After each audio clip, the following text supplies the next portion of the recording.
Spring in Pirianda Gardens up in Olinda. It's a wonderful time of year.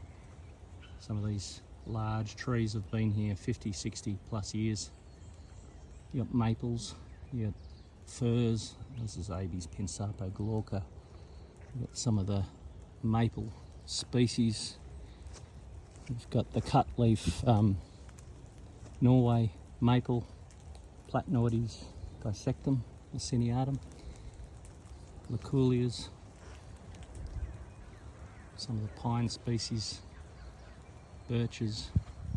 In the background there you can see the Scidopides or umbrella pine. Some of the different clethra.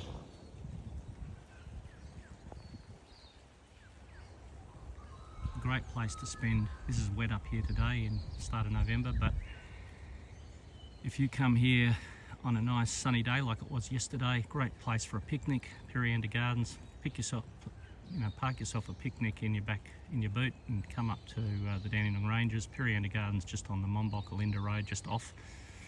Turn off at Gentiana Nursery. Have a look in there too. They've got a wonderful garden. Craig's got a wonderful garden and nursery with lots of cottagey plants in there and some really rare treasures.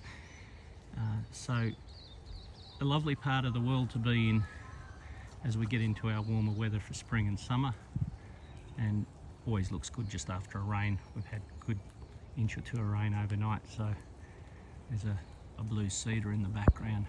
Just see the scale of some of these trees. The Ansell family use this property as their sort of country retreat, I guess. It's 23 acres, I believe. It goes all the way down to the creek down below.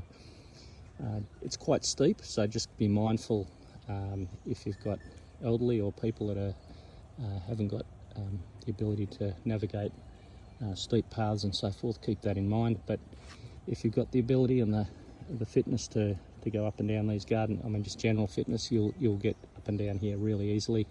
And you'll really enjoy this garden. It's one of my favourite places in the Dandenongs.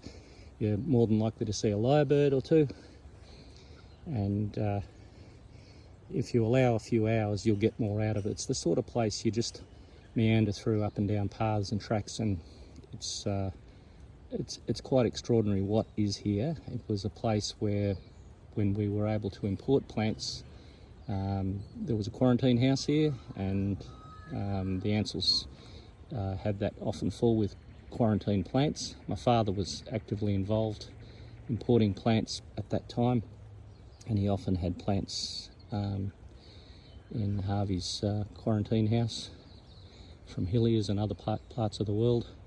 And some of those original imports, the first plants came straight out into the gardens and were planted for assessment, and then later propagated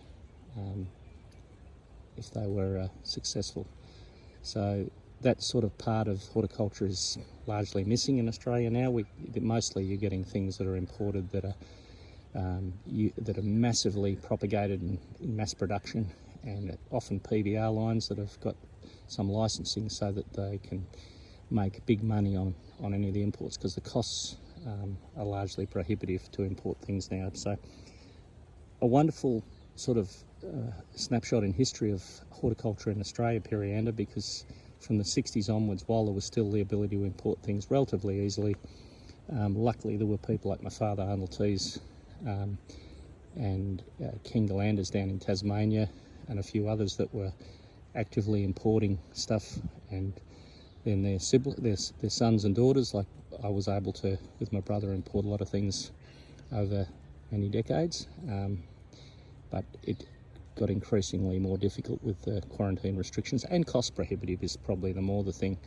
Even if it is allowable, it's still, the costs are mounting to import anything these days, and it's a lot of detail to bring anything in these days. It's just not that easy. But if you come up here, you'll see hundreds and hundreds of plants that you don't see generally in nurseries, and it gives you a little bit more insight. We propagate quite a lot of them at Yamina still. I can't propagate all of them, but I attempt to grow some of the more interesting things, and that at least keeps them in circulation.